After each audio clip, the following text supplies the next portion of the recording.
Chéquense este baile de la chava, que fue importante en el tema de la manera.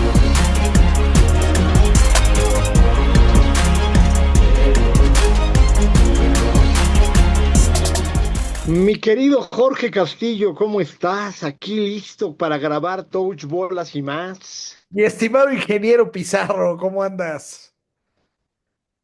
Pues aquí en esta grabación de nuestro tercer programa, en este formato que deja de lado las tacleadas para hablar de otros deportes, hemos hablado del box, luego hablamos de Huguito Sánchez y ahora vamos a volver a retomar el tema del box con un personaje que se recuerda con mucho gusto, ¿no? ¿Tú qué opinas? ¿De quién vamos a hablar hoy? ¿Qué me cuentas de nuestro personaje? Pues vamos a platicar de un cuate cuyo nombre era Jorge Adolfo Febles Páez, mejor conocido como Jorge el Maromero Páez, mi querido Fede. Ay, no, pero no me lo mates al Maromero. El Maromero está vivito a sus 59 años y creo que ahora es pastor. Que No, ahora no, creo que me ahora es refiero que era pastor. conocido en el ring, ¿va? O sea, un boxeador conocido en el ring. Sí, estoy de acuerdo. Un saludo al gran Jorge Maromero Páez, que fue oriundo, bueno, es oriundo de Mexicali y nació por ahí de octubre del 65, ¿no? Así es, el 27 de octubre, Cachanilla, creo que se le dicen a los que nacen en Mexicali, ¿no? Y ahí había un gran boxeador, el gal Gilberto Román, el cachanilla Gilberto Román, que a lo mejor otro día hablamos de él. Este Jorge Maromero Páez, que a finales de los ochentas y principios de los noventas, pues realmente fue todo un showman del box, ¿no? Alguien que vino a romper lo que era la tradición de las peleas, ¿no? Sí, un cuate que tenía un estilo boxístico, pues quizá el primero en hacer ese tipo de box, ¿no? Este box como muy vistoso, hasta fanfarrón, si tú quieres, un cuate que provenía de una familia circense, el cuate, hasta en su vestimenta, sus cortes de cabello, era un cuate sumamente peculiar, muy divertido en el ring. Quizá, quizá bueno, no tenía el mejor estilo o quizá no tenía la mejor pegada, pero era un cuate que era garantía de espectáculo en el cuadrilátero, ¿no? Fue todo un fenómeno el Maromero Páez con respecto al boxeo en México. La realidad es que pues como bien dices, mucho de sus acrobacias al empezar en un circo las llevó al ring. Él se despedía de sus peleas con un mortal hacia atrás y siempre entraba con un corte de cabello diferente, siempre entraba también con una vestimenta, pues quizá parecida a lo que en aquellos tiempos, ¿quién usaba esa vestimenta? Pues un poco el macho Camacho, ¿no? El Macho Quizá. Camacho me parece que sí, también era, no sé si empezó antes el Macho Camacho, habría que revisar, pero claramente sí era de un estilo bastante, ambos, ¿no? Boxeadores bastante extravagantes, bastante exóticos, tanto en su vestimenta como en su forma de presentarse en el ring, sus peinados, en fin, eran cuates bastante fanfarrones ambos, ¿no? Sí, bueno, el Macho Camacho, mucho mejor boxeador, zurdo, muy rápido, que duró mucho tiempo y que tiene un récord ahí muy interesante, más allá de la pelea con Julio César Chávez, que fue una parálisis en lo que fue el boxeo, bueno, más bien no en el boxeo, sino para México, ¿no? Pero regresando al Maromero Páez, pues fue ese primer campeón mexicano de la Federación Internacional de Boxeo.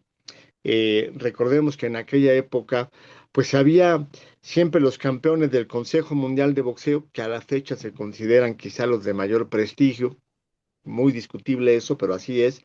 Está la Asociación Mundial de Boxeo y se creó en esos mediados de los ochentas esta Federación Internacional de Boxeo y el primer campeón mexicano de la Federación Internacional de Boxeo fue el Maromero Páez. Sí, sí recuerdas, ¿no? Así es, el 4 de agosto de 1988, en la Plaza de Toros de Mexicali, se enfrentó contra Calvin Grove, que llegaba con un récord de 34 ganadas, 0 perdidas, en lo que fue, no sé si te acuerdas, la última pelea a 15 rounds que hubo.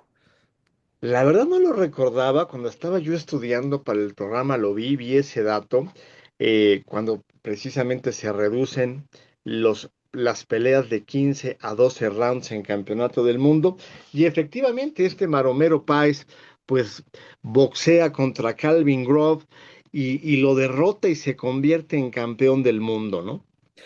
Fíjate, lo derrota por decisión mayoritaria. En las tarjetas iba abajo, sin embargo, lo tira en el quinceavo round tres veces y se lleva la pelea. Sí, creo que este Maromero Páez era curioso. Me parece que tenía mucho mejor defensa que ofensiva, ¿no? Tenía un muy buen movimiento de cintura. Me parece que se preparaba bastante bien para sus peleas. De lo que yo recuerdo y lo que he estudiado, no se le acababa el cardio.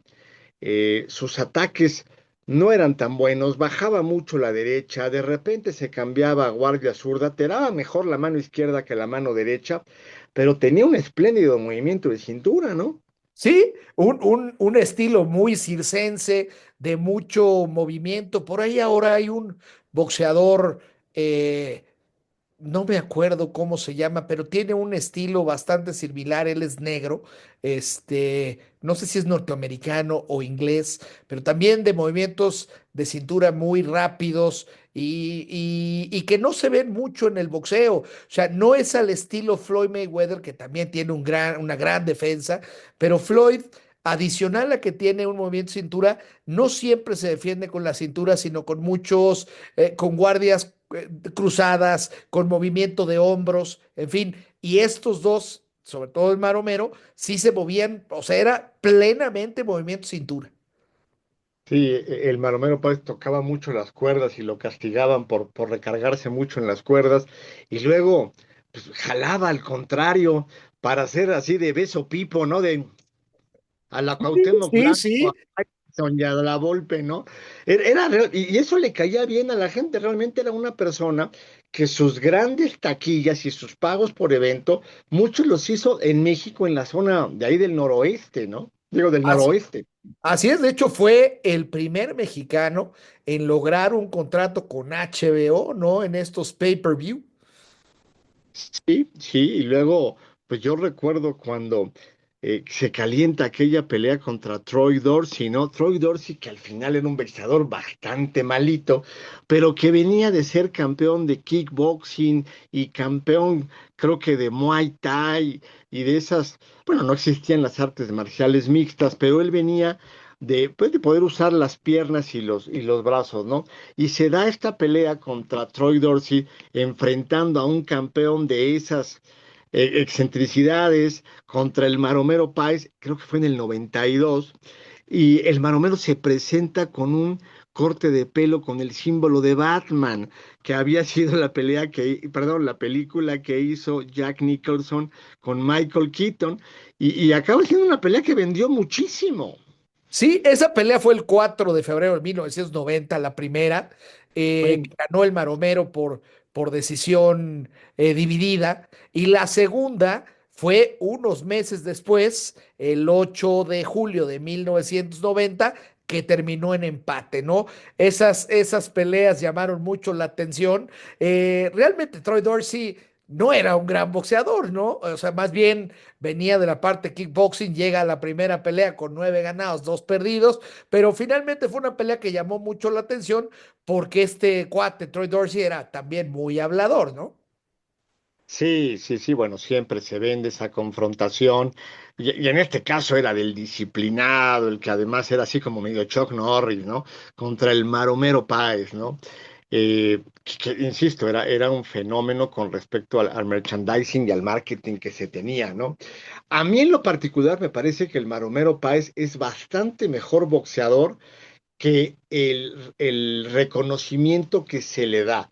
No va a estar dentro de los 10 o 15 mejores boxeadores mexicanos de todos los tiempos, pero me parece que sí podría estar en el top 25, ¿no? ¿O cómo lo ves?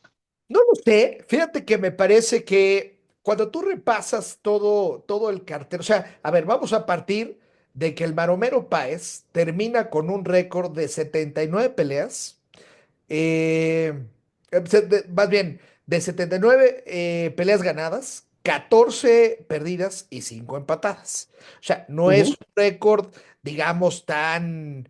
Es un récord bueno, no es tan bueno. Tuvo 52 knockouts, pero lo que te quiero decir es que cuando repasas los nombres a los que enfrentó, cuando enfrentó a nombres importantes, como Pernell Whitaker, como Oscar de la Hoya, pues perdió las peleas, ¿no?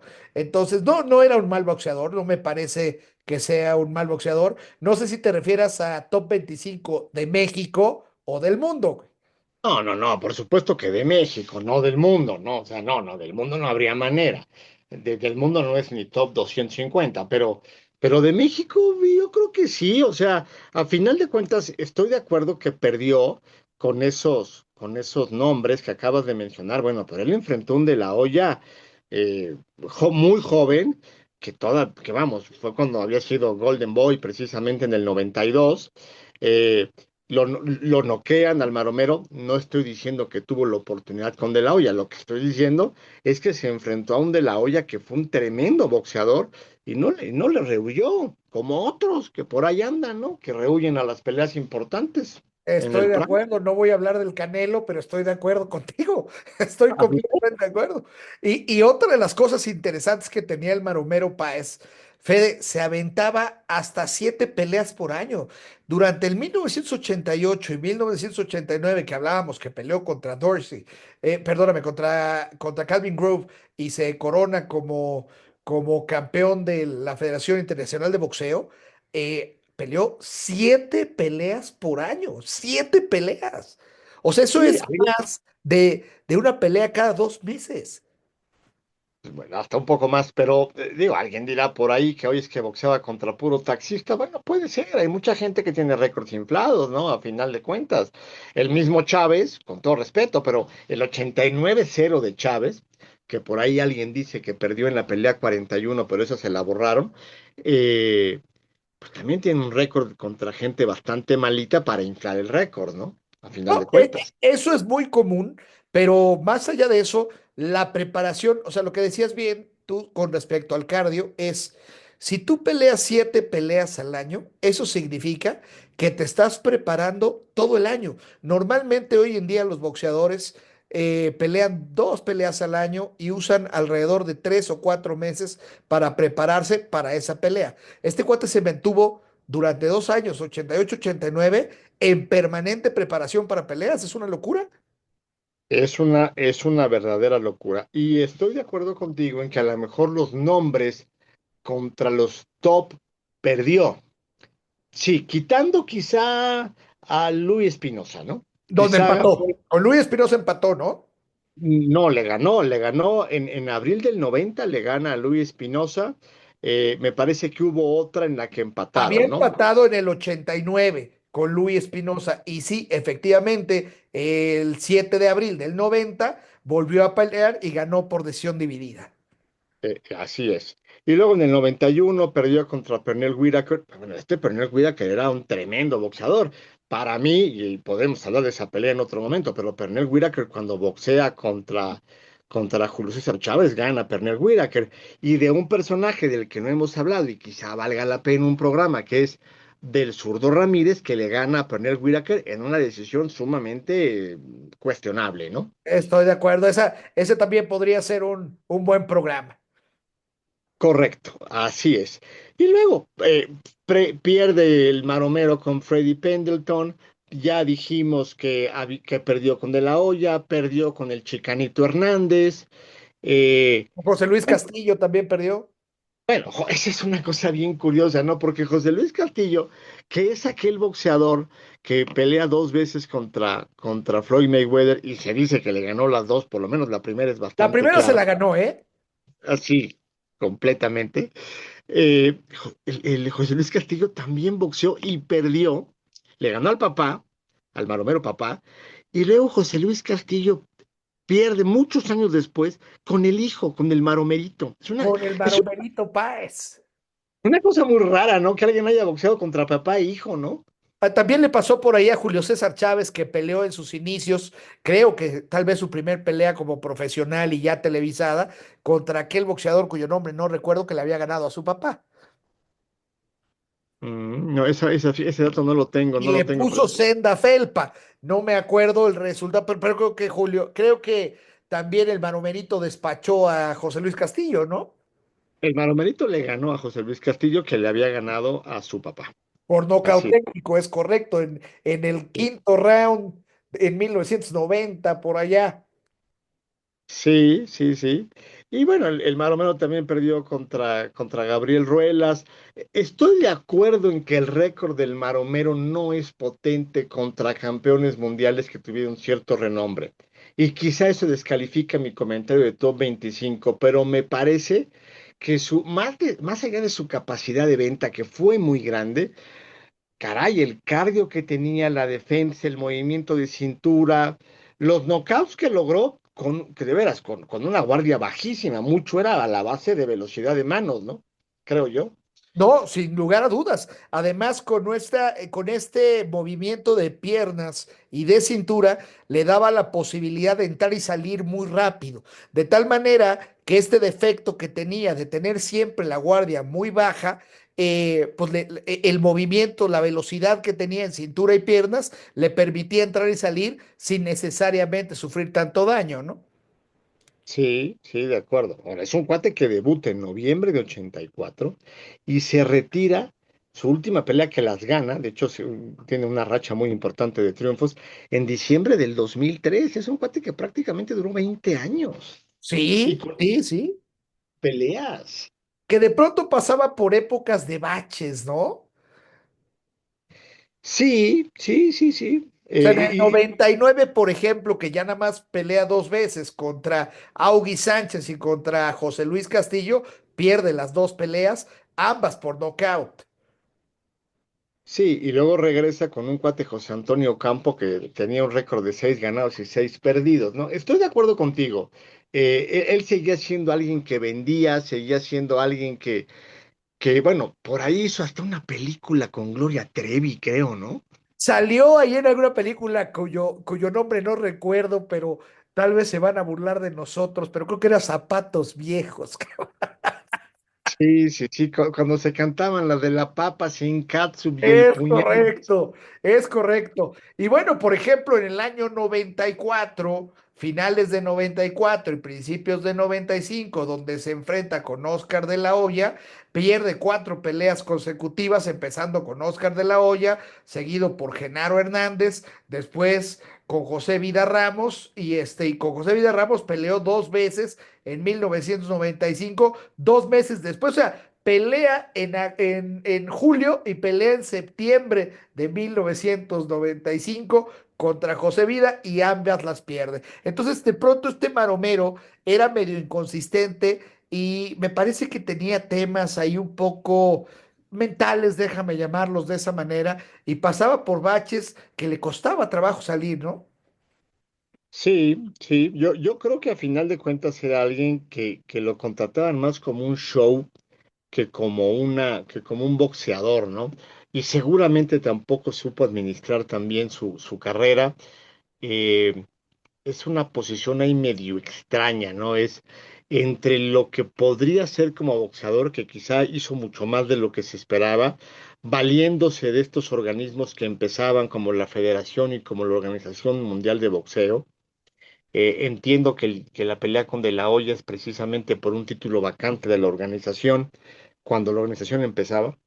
Y este personaje que lo que hacía era que vendía y que hizo esa película y que quizá grabó un disco, y era como una unión entre el box y la lucha libre, ¿no? Una cosa rara. La lucha libre desde el punto de vista de lo que vendía, ¿eh? Sí, no, a ver, es que era un cuate, era un hombre de espectáculo, lo llamaste bien, era todo un showman y al final del día, pues mira, todo esto es lana, mi querido Fede, el box, más allá de los récords, que en caso de todos los boxeadores, ponme el nombre que quieras, todos tuvieron algunos bultos en su carrera. Algunos más y algunos menos. Es más, vamos a hacer un poco mofa de este comentario. Hasta el mismísimo Rocky Balboa, después de la 2 le empiezan a comprar peleas y le ponen a puro bulto hasta que llega Clubber Lang, que era Mr. T. Porque así funciona el boxeo. O sea, en el boxeo no puedes estar peleando permanentemente contra boxeadores top porque se acaba tu carrera en 4 años. Entonces, de alguna manera, para alargar el tema, para que siga siendo negocio, para que se siga vendiendo, pues tiene que haber algunas peleas de tránsito, déjame llamarlas así, algunas peleas de escalón que de pronto presentan sorpresas, pero que al final pues te ayudan a alargar tu carrera y sin duda inflan tu récord, ¿no? Claro, claro, y este comentario que acabas de hacer, bueno, cómo hace grande al tremendo Salvador Sánchez, que él, sus últimas tres peleas fueron contra los tres campeones mundiales siguientes, ¿no? Sí, que ya tuvimos por ahí un programa de Salvador Sánchez, un tremendo boxeador cuya vida me parece que acabó prematuramente en el accidente automovilístico y que sin duda ese sí está en el top 3 de México, ¿no? No, bueno, por supuesto, y que pues bueno, quizás se hubieran podido enfrentar estos dos boxeadores, bueno, quién sabe, porque Salvador Sánchez muere en el 82 y el Maromero empezaba en el 84. Quizás si hubiera durado una buena parte de tiempo Salvador Sánchez y por ahí de peso ligero, una cosa así se podría haber dado. Tal ¿Quién vez sabe? sí, porque el Baromero por ahí del 88 empieza a volverse un peleador brillante. Salvador Sánchez, si no hubiera fallecido, probablemente en el 88 hubiera estado todavía a muy buen nivel y esa hubiera sido una pelea que hubiera vendido seguro. El Baromero vendía, probablemente la hubieran llevado a cabo. Puede ser, puede Por ser. supuesto que le hubieran puesto una felpa terrible al buen Maromero, pero bueno, al final conectó muy bien con el público mexicano, era un showman, el de Batman que comentas, y además así salía normalmente con sus cortes de cabello, con diferentes figuras en la cabeza y demás, pues era un cuate que vendía, ¿no? No hay más. Era un tremendo showman que es parte de lo que tiene que hacer y si pensamos que el box acaba siendo el arte de golpear y que no te golpeen, bueno, pues él hacía muy bien por lo menos el 50% que era que no lo golpeaban con una buena defensa y lo que pasa es que el físico no le daba y también te van mermando. Recibió una buena cantidad de golpes, pero disciplinado, disciplinado tuvo que haber sido para durar lo que duró y para hacer una carrera sumamente digna y que bueno, lo trajo a Touch Bolas y más para hablar del gran Maromero Páez, que caray, yo no conozco a nadie que hable mal de él en función de lo mucho que dejó para la exposición del boxeo. Se disfrutaban sin lugar a dudas sus peleas, llamaban mucho la atención. Yo me recuerdo, yo en aquel momento iba mucho a Coyoacán, yo tenía por ahí como de 16 años y él solía prepararse digamos, en la parte de acondicionamiento físico al exterior. Él corría en los viveros de Coyoacán. Entonces llegaba en su limusina blanca, la estacionaba justo en la entrada o bueno, ahí el chofer se estacionaba y el cuate chaparrito, compacto, fuerte, se bajaba a entrenar. Entonces, el Maromero era un ídolo. Cuando peleaba sus peleas, juntaban familias, juntaban amigos. Al final del día era un espectáculo que nadie se quería perder, más allá que boxísticamente probablemente no era lo más técnico, ¿no? Correcto. Y ahí está la diferencia de un ídolo contra un muy buen boxeador o contra alguien que, que, que conecta contra el que no conecta, ¿no? Y ahí, pues hay muchos están ahí que no conectan, ¿no? Y no hablo del Canelo, ¿eh? Porque no hay que darle tanto espacio al Canelo, hablo de José Luis Ramírez, hablo quizá del Finito López, hablo quizá de, no sé, de Eric Morales, de Marco Del mismo Antonio José Barrera, Luis Castillo. del mismo José Luis Castillo, así es. Ujú. Sí, sí, estoy de acuerdo. Es que en el box estás de acuerdo que tú puedes conectar desde muchos ángulos, desde el lado técnico, desde el lado de la valentía, desde el lado de, no sé, quizá el tipo de peleas que enfrentas o boxeadores que enfrentas, pero este cuate conectó desde el lado del espectáculo, desde el lado que era un cuate que emanó del pueblo de origen muy humilde y pues que son el tipo de boxeadores que en México suelen conectar muy bien.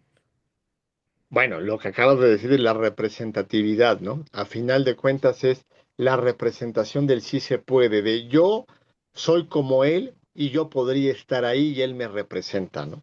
Tal Sí, cual. sin lugar a dudas, y que de alguna manera triunfa. O sea, el Maromero Páez, si bien no es top 250 del mundo, si hubiera un salón de la fama de boxeo en México, el Maromero Páez está ahí. No, no hay para dónde hacerse. O sea, Jorge el Maromero Páez fue un boxeador importante en México, fue un showman, tuvo un récord, lo podemos discutir si fue inflado o no, pero al final ganó 79 peleas. Y bueno, pues era un cuate que conectaba y era un cuate que era garantía de taquilla. Correcto. Pues sirve este espacio como un recordatorio y un breve reconocimiento al gran Jorge Maromero Páez. Por favor, déjenos sus comentarios, qué piensan, parece, ¿están de acuerdo? ¿No están de acuerdo? ¿De quién quieren que platiquemos? ¿A quién quieren que repasemos? Pues sí, estoy de acuerdo contigo. Un saludo a todos y que sigan las bonitas discusiones. Fíjate que casualmente los programas de Vox son los programas que más interacciones y vistas tienen de los que hemos hecho. Normalmente nos dedicamos al fútbol americano, pero los programas de Vox son los más candentes, ¿no, mi querido Fede? Sí, sí, sí, sí, además de que son atemporales y claro que son bienvenidas todas las críticas con respeto y leemos aquí sus comentarios, interactuamos y bueno, pues puestos para seguir haciendo touch, bolas y más. No se diga más, cerramos este homenaje, esta plática al buen Jorge Maromero Páez. Ojalá de casualidad nos escuche, le ganamos un fuerte abrazo y bueno, pues seguimos con ustedes. Nos vemos en un par de semanas con no sé qué programa vamos a hacer, pero ya se nos ocurrirá algo. Así es, abrazo fuerte a todos. Abrazo fuerte.